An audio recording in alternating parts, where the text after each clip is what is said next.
지구 운영에 관한 시행규칙을 보면요. 제4조에 기여를 배분해서 시청한 성과에 다수의 기여자가 있는 경우에는 기여도에 따라 비율을 배분하여 전체 기여자의 서명을 받아 신청하여야 한다라고 규정하고 있습니다.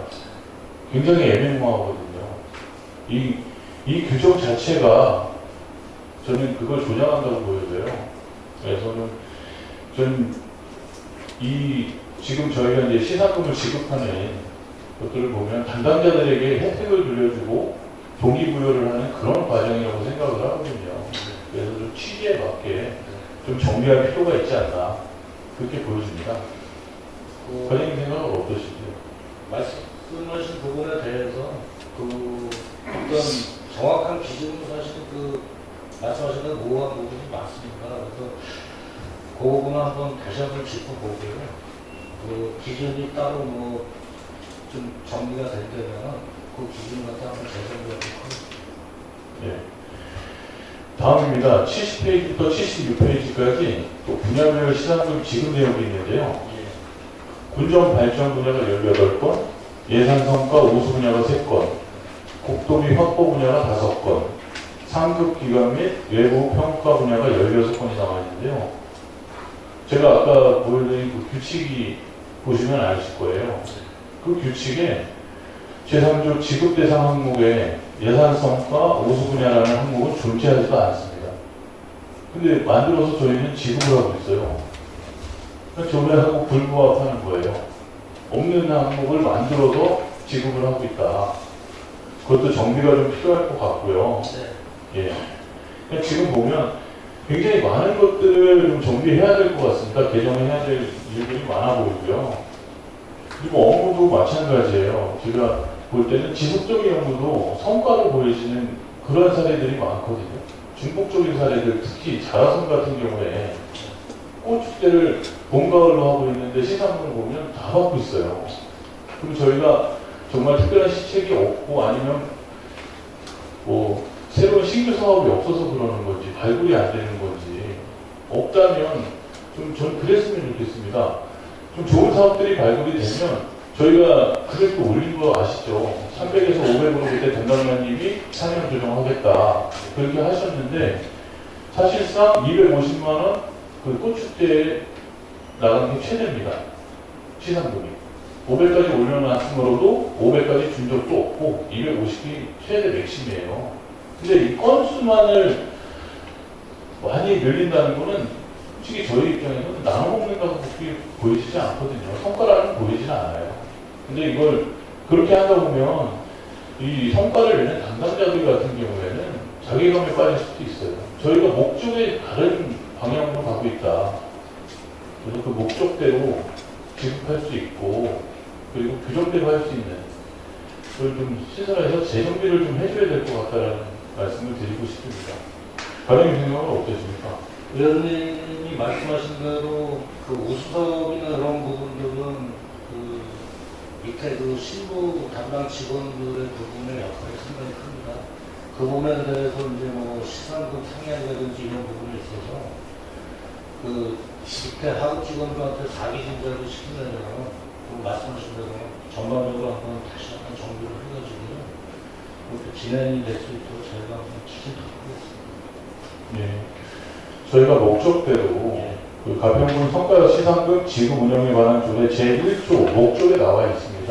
그 목적대로 저희가 조례 개정이 좀 필요할 것 같고요. 바로잡아 주시고 조례대로 지급 운영할 수 있도록 시정해 주시기 바랍니다. 네. 이상입니다. 네, 최영준 의원님 수고하셨습니다. 호출 질의할 의원이 계십니까? 질의하실 의원이 계십니까? 네, 김정선 의원님 질의해 주시기 바랍니다. 예, 저희 자료는 23년도 고향사랑 기부금 분담이 현황을 지금 제가 드렸고요. 네. 고향사랑 기부금 모금 현황이 2024년 4월 30일 기준에 785만 3,900원 94건으로 되어 있습니다. 목표 금액은 1억 2천원으로 되어 있고요. 올해 목표 금액 1억 2천만 원이 가능하겠습니까? 저희가 이제 계속 노력을 하고 있습니다. 그런데 작년에 저희 사례로 봤을 때는 그 연말정산 혜택 부분이 있어서 연말에 집중되는 그런 경향이 있었습니다. 그래서 저희가 상반기 때부터 지속적으로 그 기부금 높이려고 홍보하는 일도 많이 하는데 하반기 때는 더 저희가 노력해서 기부금이 보일 수 있도록 추천하고 있습니다. 네, 그 자료를 좀 봐주시고요. 지역팀의 자료 좀 봐주시고요. 전년도 23년도 가평군 모금 실적이 1억 4천만 원 좀 넘었습니다. 그 자료에 보면 우리 전국 81개 군 평균 모금액이 3억 8,300만 원 정도 됩니다. 근데 자료 보시면 우리 가평군은 지금 몇 개에 들어가 있죠? 81개 군 중에 75도 네, 81개 시군 중에 75위입니다. 하위죠. 정말 저조한, 그러니까, 저희가 작년에 1억 4천 정도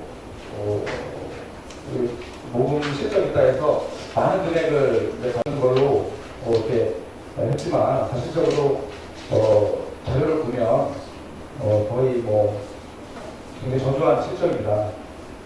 양평군 같은 경우는 70위, 연천군이 72위, 가평군이 75위예요.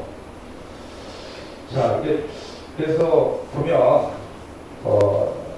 자료를 보면 다른 시군 같은 경우에는 기부금 사용처를 명확하게 해서 예를 들어서 저출산 극복, 뭐 예를 들어서 인구 소멸 관련된 어떤 사업, 뭐 이런 것들을 기부자들에게 가격을 동기부여를 시켜서 많은 기부금을 모집하고 있는 것으로 보여집니다. 데이터를 보면 우리 군은 어떻게 하고 계십니까?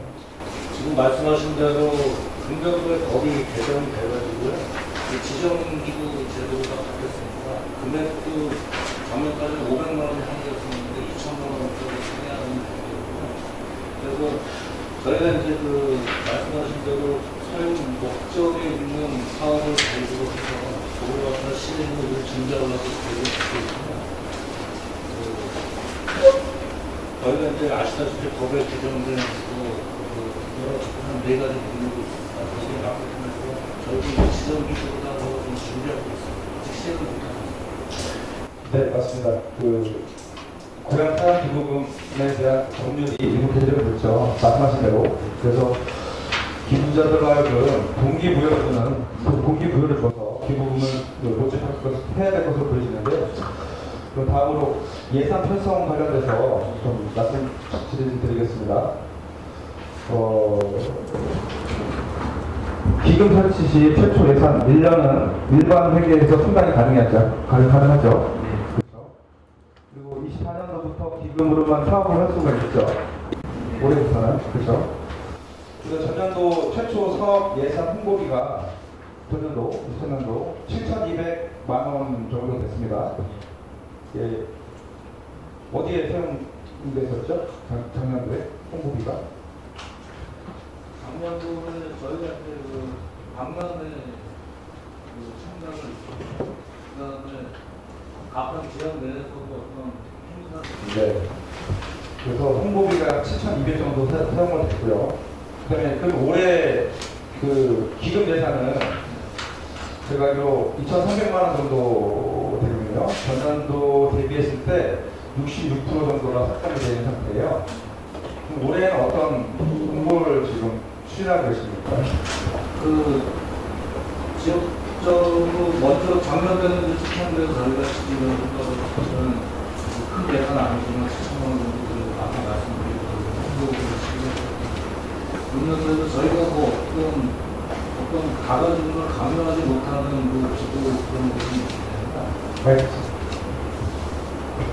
그 어떤 그 대단한 행사가 아니면 다른 지역에 부수를 참가해서 홍보할 수 있는 기회가 지속적으로 같은 맥락을 통하다. 과장님께서는 그렇게 말씀하시지만 이게 지금 보면 홍보물 제작하고 그냥 홍보를 해서 800만 원, 5개방으로 해서 1,100만 원만 잡혀 있어요. 예산에 올해. 작년 같은 경우에 7,200만 원 정도의 어떤 예산에서 홍보했는데 한 1억 4천 정도의 기부금을 모금을 했어요. 근데 올해 같은 경우에는 2,300만 원 지금 어떻게 보면 홍보비로 사용하고 있는데 이 지금 목표치 1억 2천만 원에 대해서 이게 가능할까요? 저희는 가능하다고 지금 보고 있고요. 그 예상도 이런 그 지금으로 사용하는 기금의 15% 이내에 홍보비 그리고 가운데에서 저는 예산이 되겠습니다. 그리고 금년도에도 목표를 다 상향할 수 있도록 될 수 있도록 저희가 당부로 하려고 하고 있습니다. 네.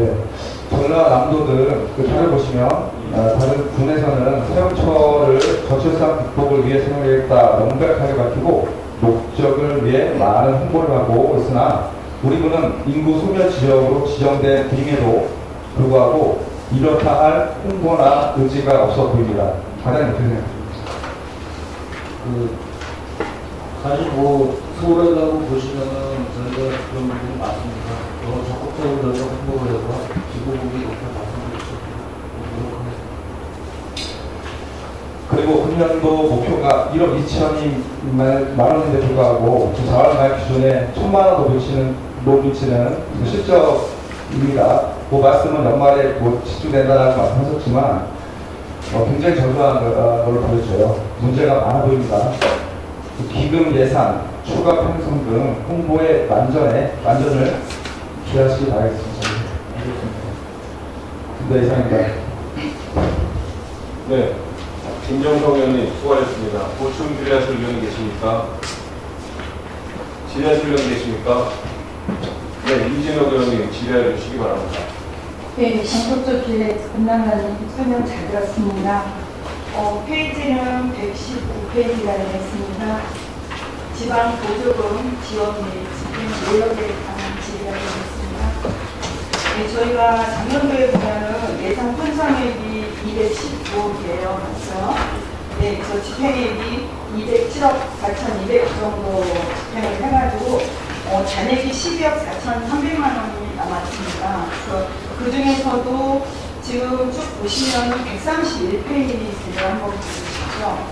그 131페이지를 보면은 농업인 안전재해보험 지원 사업해가지고 이제 관내 그 농업인이 되겠죠, 대상이. 근데 저희가 1억을 편성을 했는데 1억을 전에 반납을 했습니다. 예, 이유가 뭐라고 생각하십니까? 본 자체 보조사업으로 하면 되겠는데요.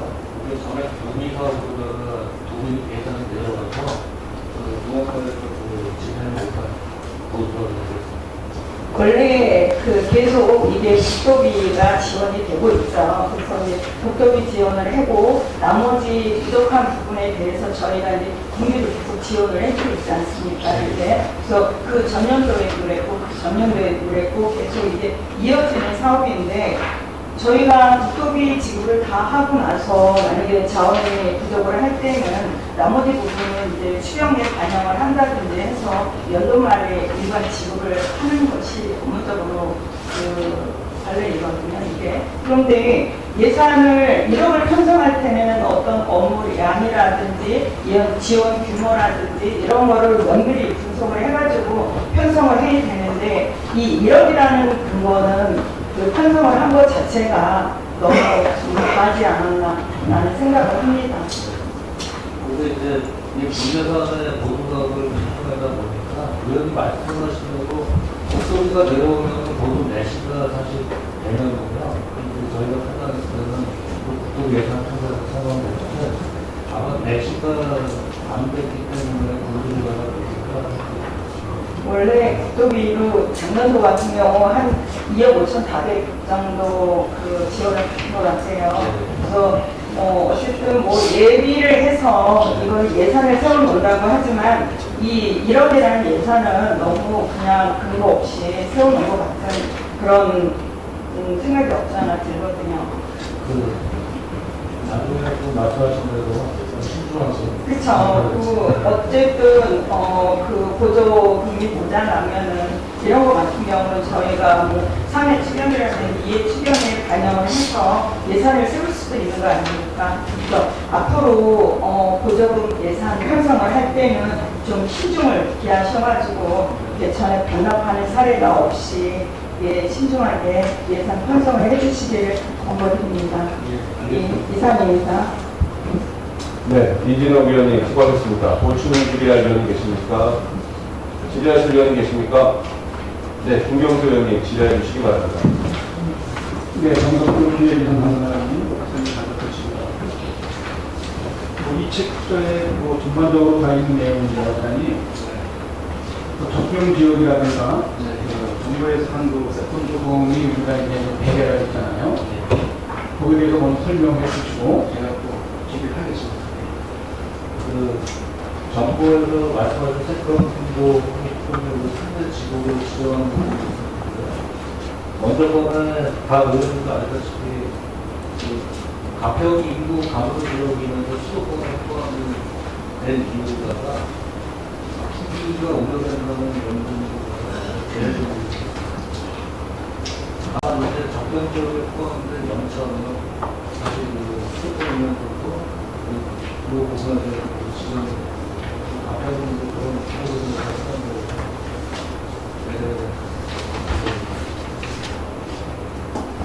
네. 지난 1월 14일 날 기획재정부에서 세 가지 안을 했는데 그 중에 하나가 우리 생활인구 쪽에 대해서 세컨도홈이라는 것을 발표했어요. 근데 이게 우리가 전면적으로 우리 가평군이 빠졌습니다.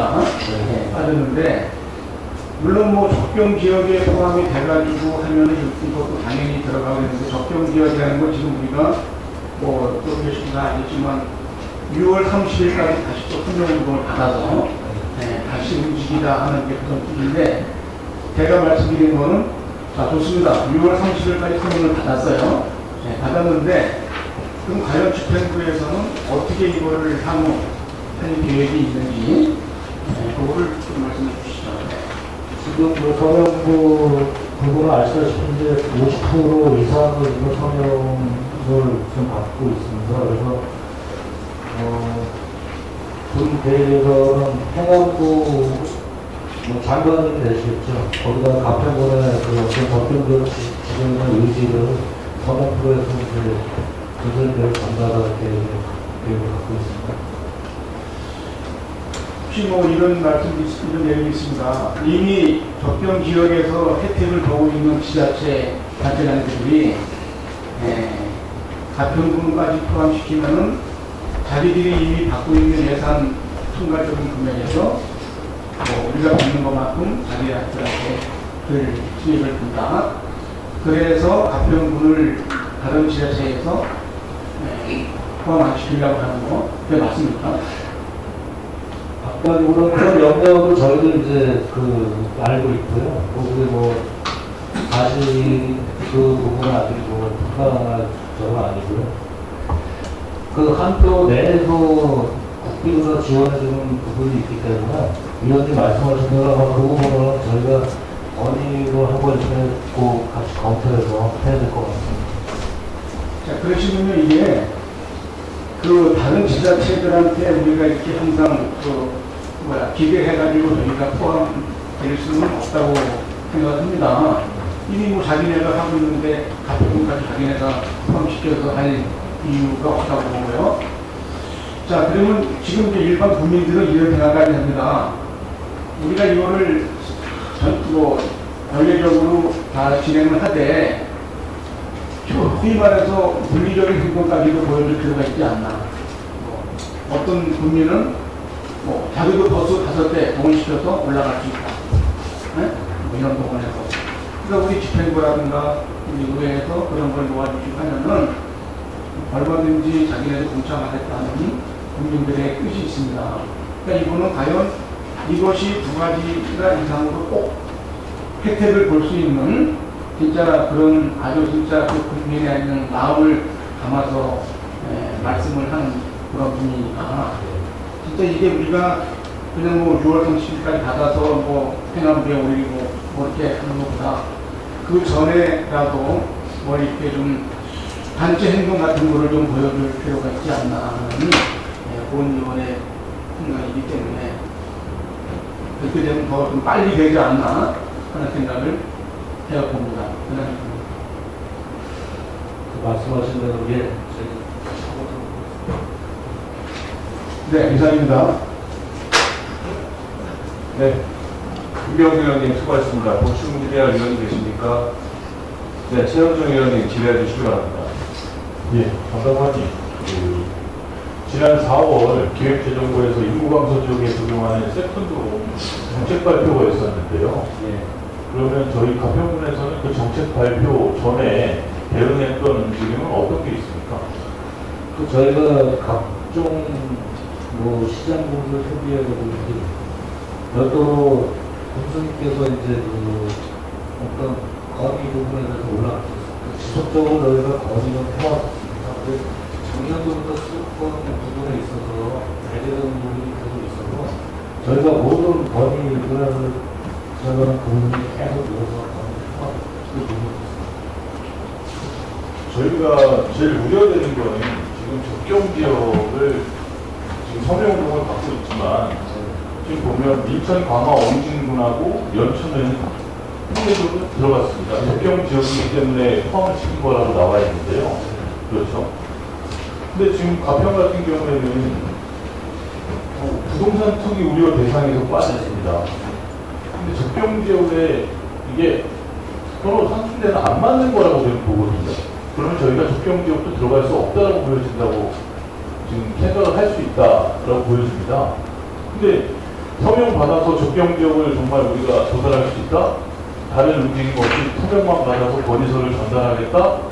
굉장히 좀 미온적인 태도 아닌가라고 생각이 듭니다. 그러니까 김경수 위원님께서 말씀하신 것도 그런 내용이지 않을까 싶어요. 저희가 그냥 서명 받아서 전달하고 해주면 되고 안 해주면 말고 이런 식의 도전을 안 하는 건 못하지 않나 그렇게 보여집니다. 그러니까 저희가 정말 체계적이고 건의서를 내고 어떤 행동을 할 것인지를 가평 국민들에게 좀 투명하게 알려주셔야 될 것 같아요. 그래서 어떤 방향으로 흘러가는지. 왜냐하면 가평에서는 굉장히 관심사예요. 그리고 저희가 이걸 꼭 성공을 시켜야 될 목적도 갖고 있고요. 그러려면 정말 우리가 건의서를 제출하면서 어떤 것까지 다 차례적으로 할 것이다. 계획서가 나와 있어야 됩니다. 그런 계획서 혹시 있습니까? 아직은 구체적으로 나오고 그러니까 건의서만 제출한다 그래서 저희한테 혜택이 돌아올 거라고 막연하게 기다릴 수는 없지 않습니까? 그러니까 체계적인 계획을 세우고 정말 우리가 이거 실패할 과정 안 되는 것도 다 생각을 해야 되지 않습니까? 안 됐을 때 어떤 대응을 할 것이며 어떻게 할 것인지 그런 구체적인 사항들을 계획을 짜서 좀 계획성 있게 좀 추진했으면 좋겠습니다. 예. 예. 이상입니다. 네, 최원중 의원님 수고하셨습니다. 보충 질의하실 의원이 계십니까? 네, 강민수 의원님 질의해 주시기 바랍니다. 네, 간단하게 말씀 잘 듣고 있고요. 두 의원님들께서 여러 가지 정책에 대한 말씀을 하셨는데 서명에 대한 말씀을 좀 주셨어요. 지금 서명을 받고 있는데 혹시 어떤 방법으로 현장에서 받고 있는지 알고 계십니까? 저희도 그 TF팀이 있으니까 네. 그 TF팀에서 별도 어떤 그 행사나 어떤 대단으로 모일 수 있는 부분에 있습니다. 그래서 가서 이제 참여해서 광고를 받고 그렇죠. 온라인을 통해서 그 선을 받고 그거 가지고 저희가 근데 저희 한국 같은 경우는 온라인 서명에는 취약하죠. 많이 취약합니다. 왜냐하면 인구 자체가 이제 소고령 사회이기 때문에 어르신들 온라인 참여가 어렵고요. 또한 어르신들은 행사 참여도 어렵습니다. 근데 저희도 행사장에 이렇게 여러 행사장에 참여해봤지만 서명이 지금 굉장히 부풀리기를 하고 있다. 알고 계세요? 제가 지금 이렇게 질의를 드리는 거에 대해서 정확하게 어떤 문제점이 있는지 파악이 되시겠어요? 그 부분은 아직 제가 예를 들겠습니다. 총평의 행사가 있습니다. 저희가 일반 주민들이 참여를 합니다. 거기서 서명을 했죠. 가평노래 행사가 있습니다. 가평에 참여합니다. 서명을 합니다. 총평에서 했습니다. 괜찮습니다. 또 하셔도. 지금 서명을 각 사회 단체별로 행사장마다 그러니까 한 사람이 10회, 20회를 해도 지금 무방한 거예요. 이거는 중앙부처에서 우리가 이렇게 서명글을 올렸을 때 일일이 대조해보지 않을 거다. 우리가 6만이기 때문에 6만만 넘지 않으면 된다. 이런 마음으로 서명을 받으시는지는 모르겠으나 저는 방법에 있어서 좀 잘못됐다는 취지를 말씀드리고 싶고요. 정말 이게 가천군의 미래를 바라는 중체대한 사안인데 좀 더 지역 주민들에게 속속들이 홍보를 하고 참여를 유도하려면 지금 두 분 위원님들이 단체 행동이라든지 이런 것도 강구해야 된다고 했을 때 만약에 그런 일이 벌어졌을 때 참여할 수 있는 사람들은 또 우리가 일반적인 여지껏 행사처럼 각 사회 단체별로 몇 명씩 인원동원 이렇게 하실 겁니까? 전 주민들이 정말 내 생활에 밀접한 이 중차대한 우리라는 그런 참여의식과 위기의식을 가지고 스스로 참여하실 수 있는 분위기를 행정부에서 만드셔야 되는데 전혀 그러한 것을 느낄 수가 없다.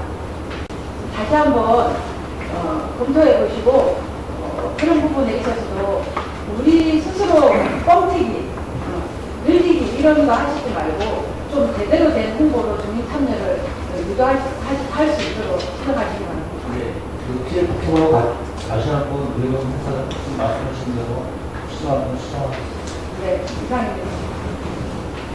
네, 강민석 의원님 수고하셨습니다. 보충질의할 의원 계십니까? 질의하실 의원 계십니까? 네, 김정성 의원님 질의해 주시기 바라겠습니다. 네, 장석표 과장님 말씀 잘 듣고 있습니다. 저는 서울사무소 운영 관련돼서 좀 질의하겠습니다. 최근에 서울사무소 리모델링 비용을 지출했죠? 네, 그렇습니다. 네, 얼마나 지출됐죠?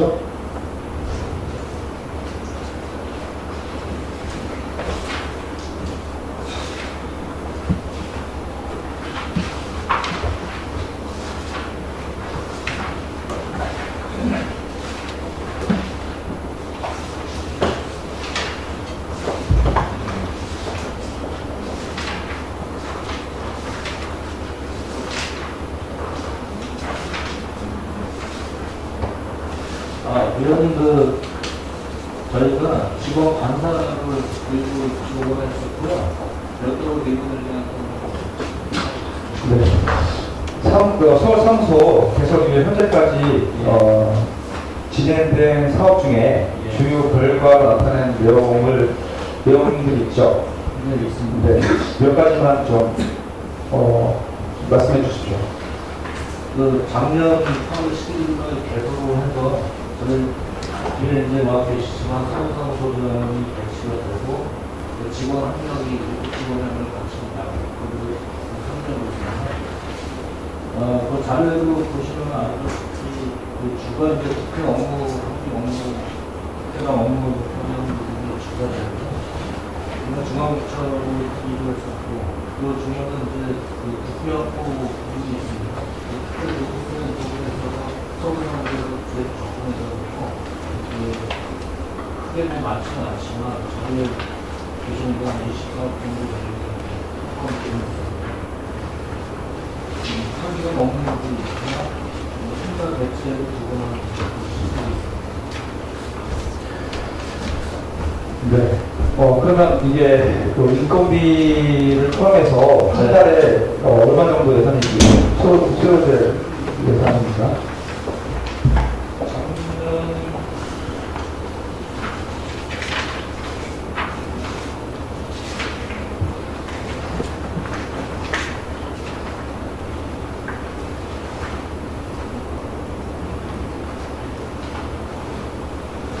인건비가 제일 되고 일반 오전비가 2,000원 관리비가 한 290만 원 정도 수요되고 있습니다.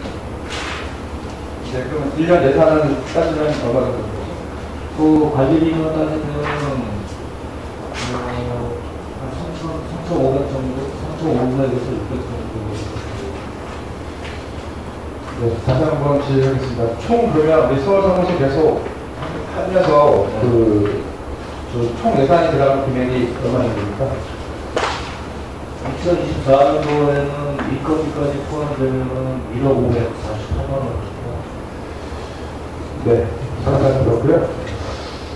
지난해 가평군 예산이 약 한 8천억 정도 맞죠? 그 정도 되겠죠? 전반적으로 다 네, 당연적으로 다 쓰고요.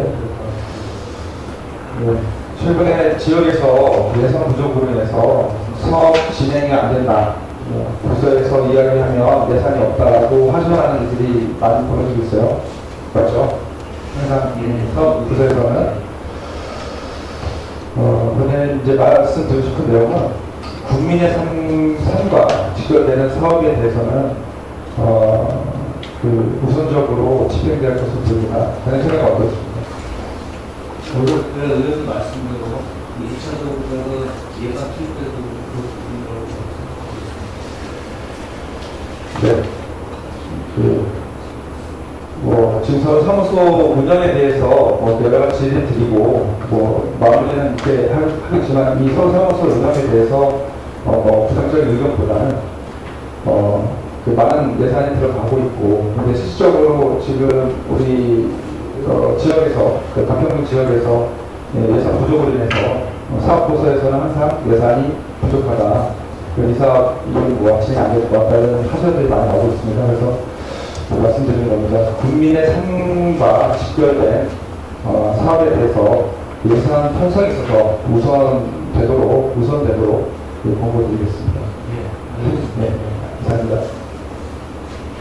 네, 김정석 의원님 수고하셨습니다. 노충 질의할 의원님 계십니까? 질의하실 의원님 계십니까? 네, 강민석 의원님 질의해 주시기 바랍니다. 네, 담당하는 페이지 수는 42페이지가 되었습니다. 지난년도 행정사무감사 시정 및 건의 사항에 대한 조치 결과에 대해서 질의를 하고자 합니다. 본 의원이 기재했던 내용이고요. 기존의 규칙 규정에 대해서 일제 정비를 말씀을 드렸는데 추진 현황에 보면 완료라고 되어 있습니다. 이거 완료 맞는 거죠? 저희가 먼저 일괄 배정한 것도 있어요. 예. 조치 결과를 보면 24년도 3월 22일에 전수조사 하셨다고 답변이 되어 있습니다. 그래서 과연 이 말씀이 완료가 맞는지에 대해서 제가 자료 하나 이렇게 설명드리겠습니다.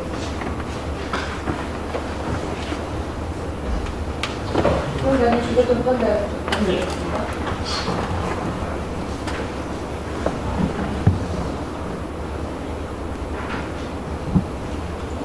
자료는 참고를 좀 봐주시고요. 저희가 그 행정기구 개편이 여러 번 있었습니다. 그렇죠? 근데 지금 제가 드린 그 자료와 관련해서는 2018년도에 저희가 행정기구 개편이 있었어요. 근데 지금 제가 드린 그 장애인 복지에 관한 조례는 2019년도에 일부 개정이 됐어요. 상위법에 관련해서. 그러면 행정기구 개편 1년 뒤에 조례 개정이 된 거죠. 네. 거기 제4장의 장애인복지위원회 제12조 구성에 대해서 보시면 당연직 위원이 어떻게 되어 있습니까? 부장님? 죄송합니다. 몇 분은 일괄 개정이 됐어요. 네, 답변 부탁드릴게요. 뭐라고 되어 있습니까? 소형복지시장으로 되어 있어요. 그렇죠. 제가 앞서 말씀드렸지만 행정기구 조직 개편은 그 전에 연도인 2018년도 4월에 있었습니다. 그렇죠? 예. 그렇다면 지금 이 자료 체계 완료라는 말씀은 잘못된 거죠? 죄송합니다. 누락인가요? 네, 바로 저희가 제가 지금 예를 들어서 한 건을 말씀드렸지만 보면 저는 더 있을 걸로 약간 예상이 되고요. 지금 현재 조례가 418건 중에 정비 현황을 좀 제가 살펴봤어요. 그래서 2022년도에 개정 폐지된 게 50건이고요. 11.9%예요. 그리고 2024년도 개정 폐지된 게 63건으로 15%를 넘지 못했어요. 그래서 우리가 월 정기 건수를 보면 한 4.2건, 그리고 5.3건 그 정도 얘기치고 있거든요. 예, 행정사무감사 때 이런 피리를 통해서 시정을 요하는 부분에 있어서 행정부가 굉장히 비용적으로 지금 대응을 하고 있다. 한번 이렇게 지정이 내려가면 여러 번 말씀드리지만 전체 부서에서 다 살펴봐야죠. 기획예산 담당관 부서 혼자만 한 개 부서만 일이 아니라는 말씀을 계속 드리고 있음에도 불구하고 지정되지 않고 있습니다. 이것뿐만이 아니라 가평군 5개 강로 정비기록 설치 및 운영 조례도 보면 2016년도 1월 6일에 조례 개정이 됐어요. 법률 개정으로 인해서. 근데 지금 그것도 우리 이번 그 322회 때 우리 양재성 위원께서 지금 의원 발의로 개정을 준비하고 있거든요. 지금 상정이 되어 있거든요. 이렇듯이 행정부에서 행정사무감사 때 지적사항에 대해서 이렇게 적극적으로 대처를 하지 않는데 평상시에 민원이라든지 평상시에 의원님들 업무보고 때 질이라든지 좀 더 온도차가 있지 않을까라는 염려가 됩니다. 그래서 앞으로는 미개정한 조례 등을 확인하시고 조속히 정비를 해주시고요.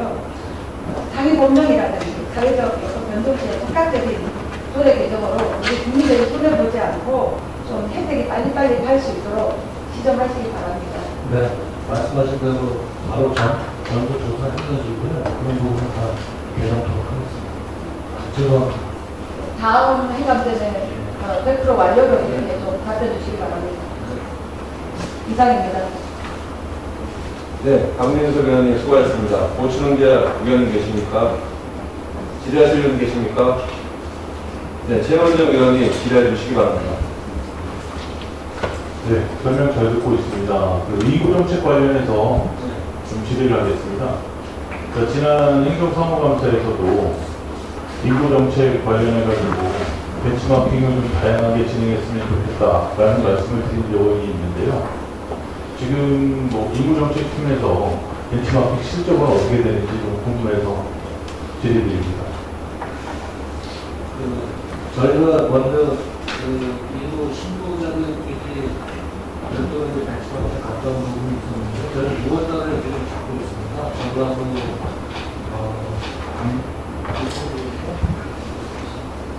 그래서 지금 가서 그거에 대해서 정출산 부분이나 이런 것들 정부 시책을 많이 발굴해서 시행하고 있거든요. 6월 한 29 기간 동안 저희 인구 정책팀이 지금 조직권을 살펴보면요. 팀장님하고 주무관님하고 두 분이서 계세요. 그렇죠? 맞습니까? 굉장히 버거울 거라고 생각이 듭니다. 그렇지만 지금 보는 것이 저는 힘이라고 생각해요. 아는 것도 힘이지만 보는 것도 힘이다. 알아야 좀 추진을 할 거 아닙니까? 사실 컴퓨터 앞에 앉아가지고 자료 찾는 거 누구나 다 하죠. 근데 그걸 어떻게 받아들이느냐는 보고 결정을 하는 겁니다. 그래서 저는 벤치마킹이 꼭 필요하다고 생각을 하고요. 이 두 분의 역할이 굉장히 가평 발전에 큰 이바지를 할 것이라고 보이는데요. 정말 국내만이 아니라도 해외라도 필요하다면 꼭 보고 와서 가평군에 접목할 수 있는 그런 사례들을 찾아와야 되지 않나 그렇게 보여집니다.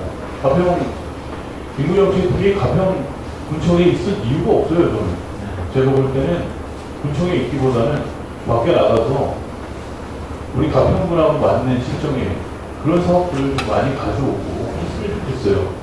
지금 인구 소멸 관련해가지고 저희가 수도권이라는 그것 때문에 사업비도 거의 못 따라보죠. 네. 저는 그렇게 알고 있는데 지금 수도권이라는 이유만으로 인구 소멸 기금도 받기 어려운 실정입니다. 저희가 그냥 넉넉고 있다고 해서 저희가 넉넉한 그런 상황이 아니에요. 발로 뛰어야 되는데 그 발로 뛰려면 알아야 되지 않습니까? 그러니까 최대한 인구 정책팀은 좀 많이 나가서 가평군에 발휘되어서 좀 돌아다니고 좋은 정책 좀 개발해서 왔으면 좋겠습니다. 관련 생각 없으십니까? 위원님 말씀하신 거 감사드리고 저도 100% 공감하고 있습니다. 그런데 말씀하신 대로 인력 부분에 있어서 워낙 가평군 전체가 그런 부분이 있기 때문에 제대로 운영이 되려면 4명에서 5명 정도의 인력을 좀 체계적으로 이렇게 되지 않을까 생각하고 있는데 벤치마킹 부분은 상당히 필요하고요. 저희가 계획 잡아서 위원님도 만약 시간이 되시잖아요.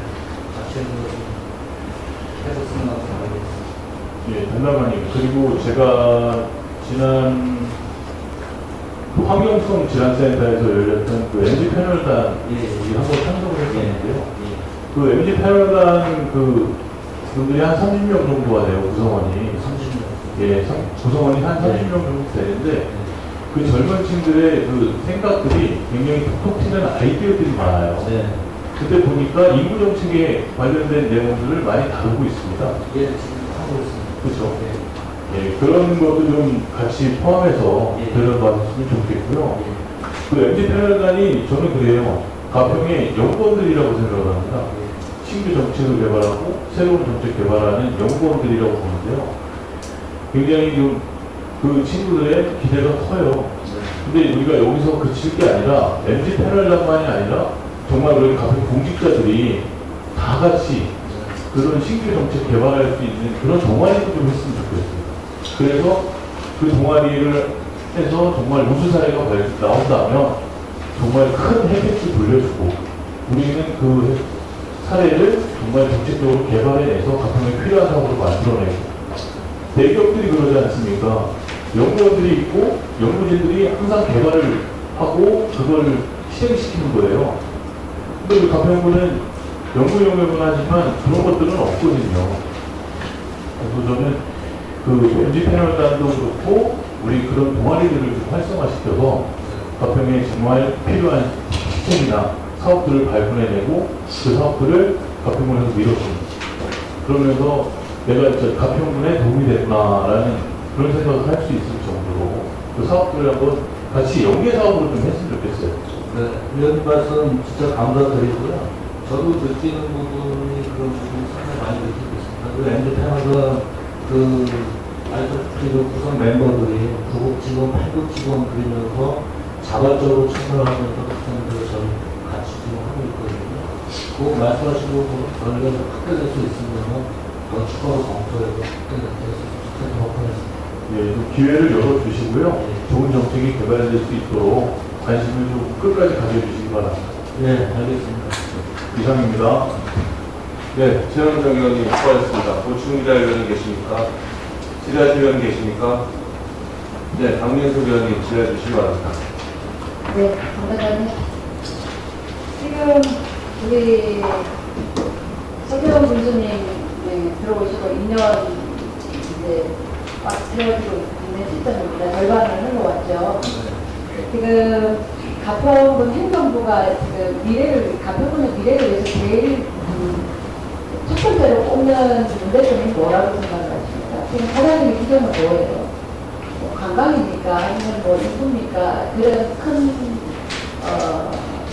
타이틀에서 보시면 어떤 거를 최일선을 이렇게 꼽고 행정을 펼쳐가시고 계십니까? 지금 이제 제 입장에서 봤을 때 어차피 이런 말씀하셨듯이 가평군이 인구 감소 지역으로 지정이 있고요. 그 부분은 이제 말 그대로 인구가 늘지 않고 감소되는 부분이 있어서 그 부분에 대해서 좀 어떻게 인구 좀 탄력 좀 지키고 그 다음에 나머지 부분은 우리는 너무 잘 아시지만 가평의 어떤 재정 여건이 좀 불안정하잖아요. 그래서 그 부분에 있어서 많은 재정 확보를 해서 관광사업이 됐든 문화사업이 됐든 SOC 사업이 됐든 그거는 적극적으로 핵심이라고 수기를 정해서 적극적으로 추진하고 네, 좋습니다. 우리 남사장님 발표 첫 번째가 이제 인구정책을 말씀하셨습니다. 저도 그렇게 생각을 하고요. 그런데 과연 우리 가평군 행정 조직도를 봤을 때 우리 감사 담당관님의 그 답변이 저는 맞는 건가 의심을 할 수밖에 없는 것이 지금 이렇게 예산 담당관의 인구정책팀이 있습니다. 인원수가 몇 명입니까? 2명입니다. 팀장 한 명과 주무관님 한 명입니다. 그 두 명이 우리 가평군의 소태훈 군수님이 최일선으로 꼽고 있는 인구 정책에 대해서 가평군이 지속 가능하게끔 펼쳐갈 수 있는 인구 정책을 펼쳐가는데 두 분이서 어떤 역할을 할 수 있을까요? 그래서 올해 금년도에 이제 조직 진단을 하고 있습니다. 인사부서에서. 그래서 저희는 이제 그런 의견을 냈고요. 인구 정책을 하는 부분에서 조직적인 부분이 좀 부족하다는 의견을 좀 넣고 있습니다. 그리고 말씀하신 대로 저희는 느끼는데 조금 더 규모가 조금 확대가 되든지 아니면 연천 사례 아시다시피 연천은 인구 정책실을 따로 만들고 운영하고 있습니다. 그렇게까지는 안 되더라도 그런 그 인력적인 부분이 있어서 좀 보건 상정도 됐으면 바라겠습니다. 물론 뭐 조직이 크다고 해서 일 잘하고 조직이 적다고 해서 일을 못하고 이런 차원은 아닙니다. 다만 일의 범위와 양과 정책 발굴에 있어서 너무 조직이 최일로 우리 인구 가평군이 지속 가능하게 할 수 있는 비전이 인구 정책을 담는다는 그 가평군에서 인구 정책인 두 명으로 그런 말씀을 하시기에는 좀 부끄럽지 않은가. 그래서 하루속히 가평군 인구 정책, 가평군이 지속 가능할 수 있는 정책 발굴, 각 부서에 다 인구 정책과 관련해서 메모를 줄 수 있는 부서가 돼야 되거든요. 하루속히 행정기구 개편을 통해서 그런 것을 다 담아갈 수 있도록 조직 대표 담으시기 바랍니다. 네, 지속적으로 거기에서 말씀하신 대로 조직에 대한 부분이 이루어질 수 있도록 추진하겠습니다. 네, 이상입니다. 네, 박민석 의원님 수고하셨습니다. 보충위대할 의원님 계십니까? 질의하실 의원님 계십니까? 네, 더 이상 질의하실 의원이 안 되시므로 제가 질의를 하도록 하겠습니다. 가능하니 저희 가평군 지방 소멸 대응기구 지금 3년간 확보한 그 내용을 알고 계시죠? 간략하게 좀 설명 좀 해주겠습니다.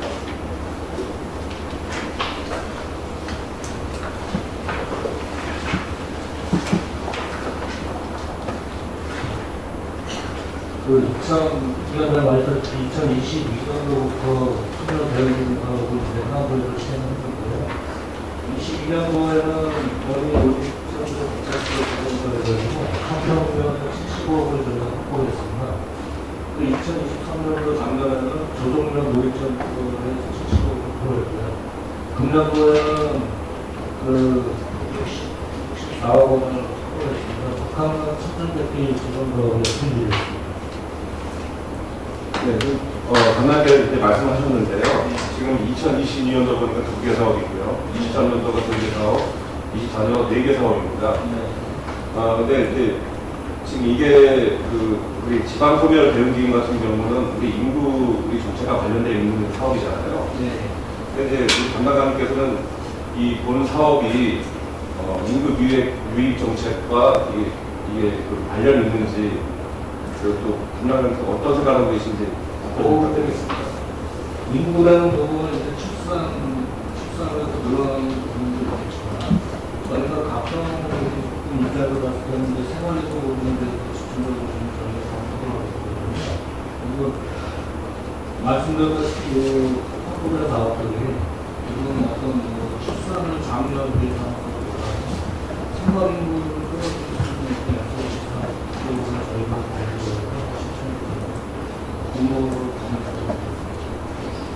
네, 좋습니다. 생활인구를 우리가 이제 늘리는데도 SOC 사업을 활성화하는 게 참 좋은데요. 꼭 집어서 내가 이 사업을 말씀드리기는 그렇지만 우리가 지역 주민들에게 꼭 필요한, 우리 가평 국민에게 필요한 사업들은 정말 괜찮습니다. 우리 정주인구 늘리는 게 상당히 좋은데 실제로 이게 생활인구를 늘린다라고 해서 늘려놓은 사업이 이렇게 자세히 자료 보시면 나오시겠지만 제가 봐도 우리 가평 국민만을 위한 특별한 혜택이 있어야 되는데 그런 혜택보다는 지금 생활인구 쪽에다가 비중을 두신 게 있는 것 같죠. 행안부 자체에서 그 대응기구 지침이 이런 사업으로다가 유도를 하는 부분이 있고 나머지 부분은 이제 대부분의 사람들이 현금 수업으로다가 그 지원해서 어떤 출산이나 이런 부분을 높이려는 사업을 생각하고 계시는데 그런 사업들은 또 행안부 지침 자체에서 아예 기존에도 배제를 하고 있는 상황입니다. 그렇기 때문에 저희가 이제 사업을 발굴을 할 때는 이런 부분에 대해서 발굴해서 공부 조정을 하고 있습니다. 제가 이제 부탁드리고 싶은 거는 이제 생활인구 같은 경우 늘리면 상당히 좋은데 예. 지금 이제 가평군의 정규 여건이 안 좋아서 인구가 줄고 있다는 거는 전당관께서 지적하고 계신 겁니다. 그래서 제가 5분 자유 발언을 했을 당시에도 우리 가평군님만한테 그 주는 특별 혜택이 필요하다. 그 정규 여건을 개선해야 된다라고 하는데 이 지방소멸 그 대응기금 자체가 SOC 사업에 비중을 좀 많이 두신 것 같아요. 앞으로 이제 2025년도도 이런 사업을 진행해야 하잖아요.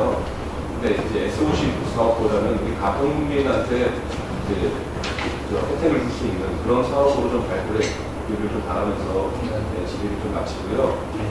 그 향후 이런 거 사업이 진행될 때는 부장님께서는 집행부와 의회랑 소통을 해서 방향을 좀 잘 잡았으면 좋겠습니다. 알겠습니다. 네, 더 이상 질의하실 위원이 안 계시므로 질의를 종료하겠습니다. 이상으로 기획 예산 담당관 통관에 대한 2024년도 행정사무감사를 마치겠습니다. 기획 예산 담당관에 대한 감사 종료를 선언합니다. 장석수 감사관님 수고하셨습니다. 네, 중지 시간인데요. 종회권자인데